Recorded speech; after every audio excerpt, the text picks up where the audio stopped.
Okay, so we're out at Green Lane today, and as you can see, I got Miles up on the roof. He's getting ready to prepare a tarp that's going to cover the whole back of the roof area in case the weather does open up and we get some rain. I'm going to tarp the whole section off so he can cut that dormer off of there where the existing powder room is and make room for that new second-story office.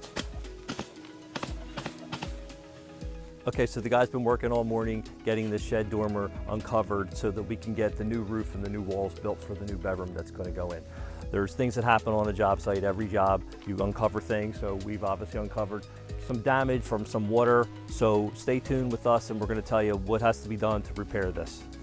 Okay, so I'm up on the roof and I just wanted to show you that we exposed the whole existing hall bath that was up here before. We are going to get rid of this rotted top beam and replace that. We're going to take the roof off, and because we're going to be putting a new roof line higher than this for the new office, we're going to actually take this roof off and we're going to give them a cathedral ceiling in the bathroom. So sometimes you do end up with something pleasant and an unexpected experience.